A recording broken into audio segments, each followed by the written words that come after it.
Hello बच्चों, आज आप लोगों को डीएनए और आरएनए के बारे में अंतर जानना है। तो अंतर को अधिकतर बच्चे क्या करते हैं बोर्ड एग्जाम में कि अंतर को बहुत अजीबोगरीब तरीके से देते हैं कि डीएनए में पाया जाता है, आरएनए में नहीं पाया जाता, डीएनए में पाया जाता है, आरएनए में नहीं पाया जाता। इस तरीके से डीएनए और आरएनए का अंतर बच्चे बोर्ड एग्जाम में लिखते हैं।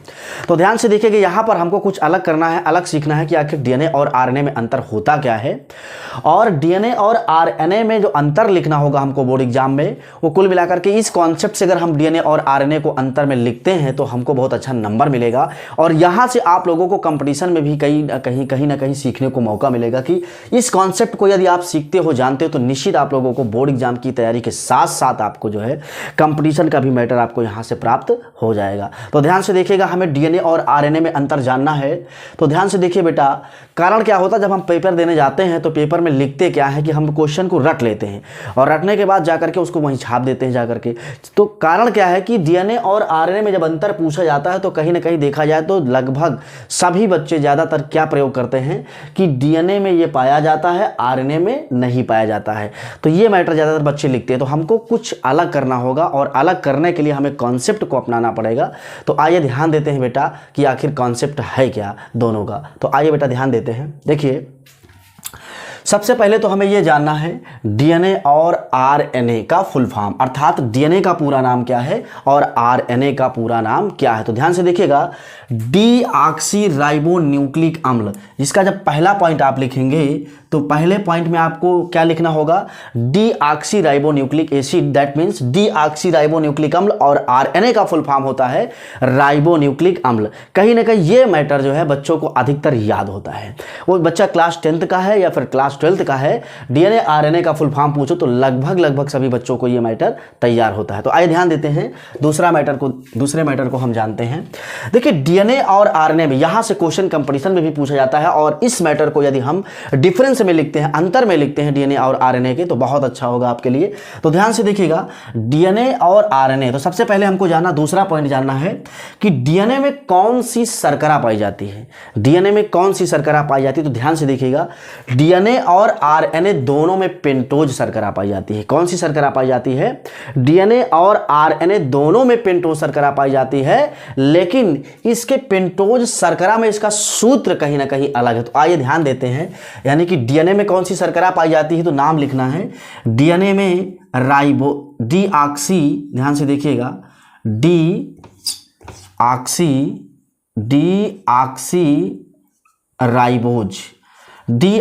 राइबोज शर्करा पाई जाती है। डीएनए में कौन सी शर्करा पाई जाती है? डीऑक्सी राइबोज शर्करा पाई जाती है। और आरएनए में जो है कहीं ना कहीं राइबोज शर्करा पाई जाती है, राइबोज शर्करा पाई जाती है। तो ध्यान से देखिएगा, दूसरा अंतर हमारा क्या रहा बच्चों कि डीएनए में डीऑक्सी राइबोज शर्करा पाई जाती है और आरएनए में राइबोज शर्करा पाई जाती है। इसमें जो शुगर पाई जाती है उसका क्या नाम है? तो भैया इसका नाम है राइबोज शर्करा। कई बार ये कंपटीशन में भी पूछा गया कि आरएनए में कौन सी शर्करा पाई जाती है, तो आरएनए में राइबोज शर्करा पाई जाती है और डीएनए में डीऑक्सी राइबोज शर्करा पाई जाती है। इस बात को आपको जानना होगा। बात समझ में आई कि नहीं बेटा? ध्यान से देखिए, अब सवाल यहां पर आ रहा है कि डीऑक्सी राइबोज शर्करा का सूत्र क्या होगा। तो ध्यान से देखिएगा, C5H10 और O4, और इसका जो दैट मीन्स इसका जो फार्मूला बनेगा राइबोज शर्करा का जो सूत्र होगा C5H10 और O5। ये कहीं ना कहीं आरएनए, दैट मीन्स आरएनए का जो राइबोज शर्करा का सूत्र है और ये कहीं ना कहीं डीऑक्सी राइबोज शर्करा का फार्मूला है। अब इससे हमको स्ट्रक्चर बनाना होगा, दैट मीन्स हमको संरचना बनानी होगी। तो बहुत ही आसान इसका स्ट्रक्चर, तो बहुत ही आसान। ध्यान से देखिए बेटा, इसका संरचना कैसे बनेगा। हमको O को इस तरीके से रखना होगा और इस O के नीचे कार्बन को रखना होगा, फिर इसके नीचे भी किसको रखना होगा? कार्बन को। फिर नीचे हम कार्बन रख देंगे और फिर यहाँ पर हम क्या रख देंगे? कार्बन रख देंगे। अब ध्यान से देखिएगा, बहुत ही आसान है। यहाँ इस लाइन को लेकर के जाते हैं, इसको यहाँ पे जोड़ देते हैं और उसके बाद में यहाँ पर हम H और फिर यहाँ पर OH, यहाँ पर हम इसको H और यहाँ पर हम क्या रखते हैं? OH, और यहाँ पर भी क्या रखते हैं? H, यहाँ पर O एच। यहाँ पे बेटा CH2OH, तो इसको हम ऐड भी कर लेंगे।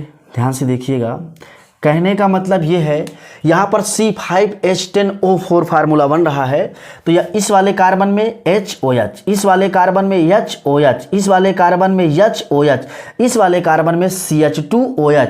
इस स्ट्रक्चर को हम देखते हैं तो ये क्या है, डीऑक्सीराइबोज शर्करा, लेकिन यहाँ पर C5H10O4 लिखा हुआ है, तो कहीं ना कहीं यहाँ से ऑक्सीजन क्या हो जाएगा, हट जाएगा, क्योंकि डीऑक्सीराइबोज शर्करा का सूत्र है। तो यहाँ पर हमको क्या हटा देना होगा, हमको यहाँ पर ऑक्सीजन हटा देना होगा। अब इसको हम बोलेंगे क्या, डीऑक्सीराइबोज शर्करा। ये हमारा कहीं ना कहीं दूसरा पॉइंट है। यदि बोर्ड एग्जाम में हम इस तरीके से स्ट्रक्चर बना करके लिखते हैं तो फिर वो कुछ अलग मैटर करेगा। तो ध्यान से देखिएगा, यहाँ पर हम O लेते हैं, O लेने के बाद इस तरीके से कार्बन जुड़ा होता है, इधर भी बेटा कार्बन जुड़ा होता है, फिर इसके नीचे कार्बन और फिर इसके नीचे कार्बन को जोड़ देते हैं और इन दोनों से एक बॉन्ड्स ऐसे लगा देते हैं। ध्यान से देखिएगा, यहाँ पर H होगा और फिर यहाँ पर OH होगा जो मैंने अभी बताया है, फिर यहाँ पर H होगा, इसके नीचे O जो है जुड़ा होगा H के साथ, यहाँ पर O को हटा दिया गया, यहाँ पर O रहेगा बेटा, और यहाँ पर फिर ध्यान से देखिएगा, यहाँ पे H होगा और यहाँ पर क्या होगा, OH। उसके बाद में ध्यान से देखिएगा, यहाँ पर जो है H होगा। अब यहाँ पर भी क्या होगा, CH2OH और यहाँ पर क्या हो जाएगा, H हो जाएगा। तो कुल मिलाकर के ये हमारा क्या रहा बेटा, ये राइबोज शर्करा का स्ट्रक्चर रहा है। तो इस संरचना को बेटा प्लीज आपको बनाना होगा अपनी कॉपी में, बहुत ही आसान है, कुछ नहीं करना है। ऑक्सीजन के बाद कार्बन, कार्बन, फिर ये कार्बन, इन सभी को एक एक बॉन्ड से जोड़ देना होगा। उसके बाद में यहाँ पर इस वाले कार्बन में HOH, फिर HOH, फिर HOH, यहाँ पर CH2OH और H।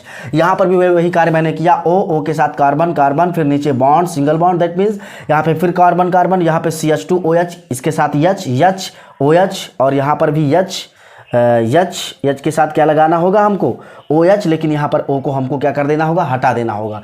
तो ये तो रहा डीऑक्सीराइबोज शर्करा और यहाँ पर ये क्या है बेटा, राइबोज शर्करा। दूसरा मैटर हमको जानना, आइए ध्यान देते हैं, DNA RNA के अंतर में हमको जानना है।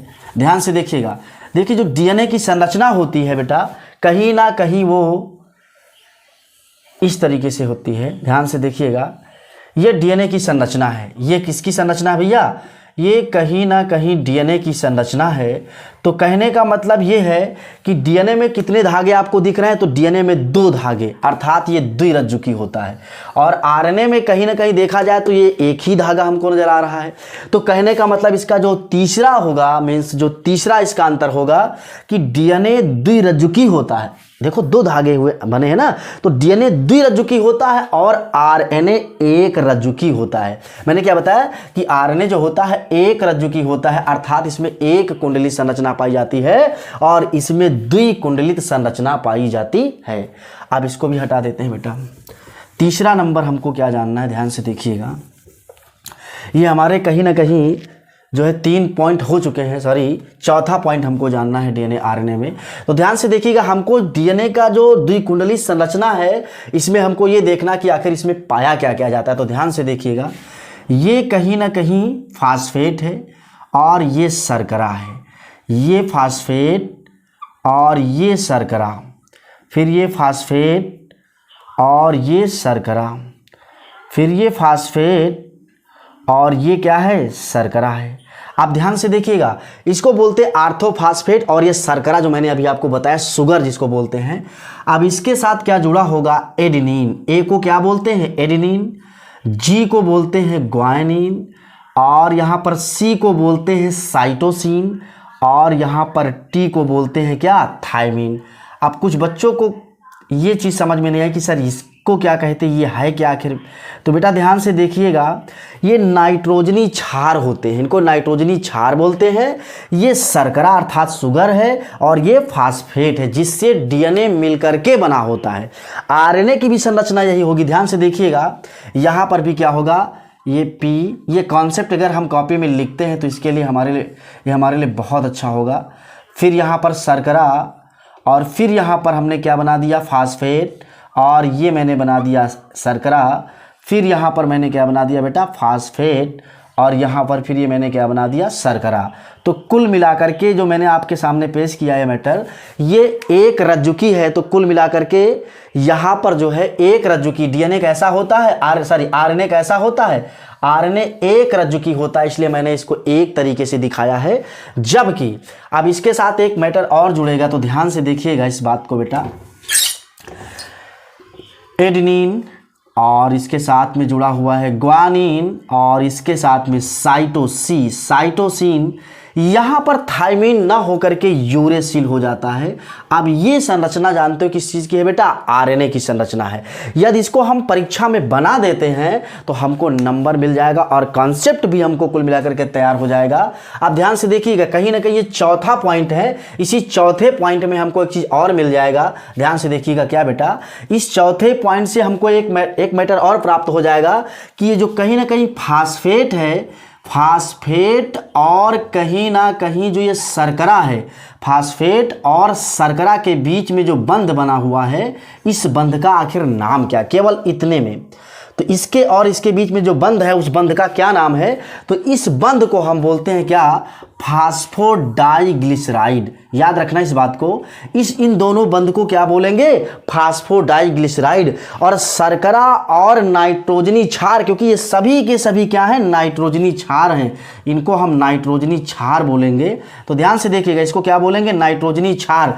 तो कहीं ना कहीं शर्करा और नाइट्रोजनी क्षार, नाइट्रोजन बेस जो होते हैं, तो शर्करा और नाइट्रोजन क्षार जो होते हैं वो किस बंध से बंधे होते हैं, तो ग्लाइकोसिडिक बंध। ऐसे बंध को क्या बोलते हैं, ग्लाइकोसिडिक बंध।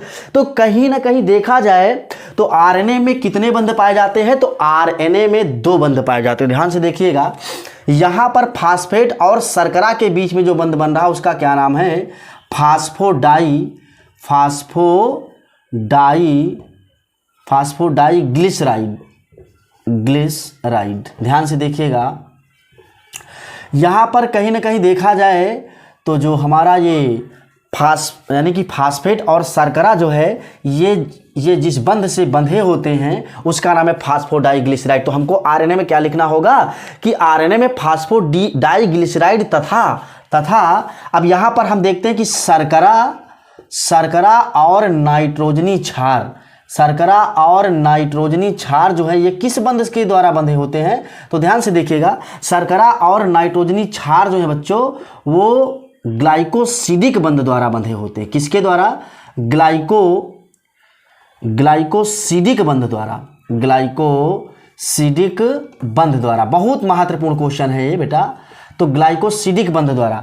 तो कहने का मतलब ये है हमारा कि कहीं ना कहीं ये 2 चीज आपको मालूम हो चुकी है कि आरएनए में कौन से बंध पाए जाते हैं, फास्फोडाइग्लिसराइड और ग्लाइकोसिडिक बंध। इस संरचना को बना दीजिएगा और इस बंध को आप बता दीजिएगा। यहां से कंपटीशन नीट वगैरह में भी क्वेश्चन कई बार पूछे गए हैं, तो बेटा ये जानना बहुत जरूरी है। आइए यहां पर हम देखते हैं कि यहां पर जो डीएनए है, डीएनए कहीं ना कहीं डबल हेलिक्स, दैट मीन्स यहां पर द्विसंरचना यहां पर होती। तो ध्यान से देखिएगा, ये फास्फोरस और ये कहीं ना कहीं यहाँ पे देख लेते हैं, ये फास्फोरस और ये सल्फर, फिर फास्फोरस, सल्फर, फास्फोरस 1 2 3,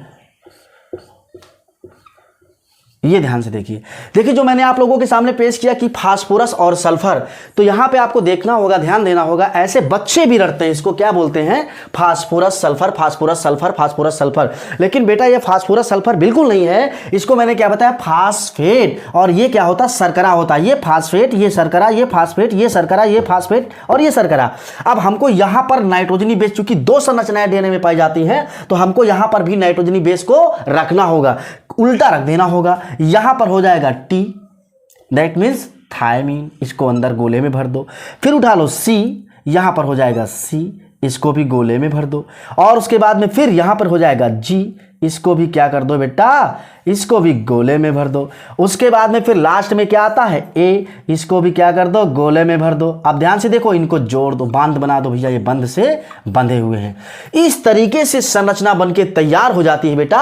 ये डीएनए का डबल हेलिक्स अर्थात द्विरज्जु की कॉन्सेप्ट है। ये कहीं ना कहीं नीट में भी आपको इससे मैटर मिल जाएगा और कहीं ना कहीं आपको यहां से बेटा क्या, यहां से आपको बोर्ड एग्जाम में भी मैटर मिल जाएगा, क्योंकि कुछ हमको अलग करना होगा तभी जाकर के हमारा काम बनेगा, क्योंकि सरल की ओर सभी भागते हैं। और दोष किसी को देना नहीं चाहिए, क्योंकि आजकल जो है लोग दोष किसी को दे देते हैं कि भैया आप दोषी हो, कोचिंग टीचर को बताते आप दोषी हो, क्योंकि दोष देना किसी को महापाप है। एक मुझे बात याद आ गई,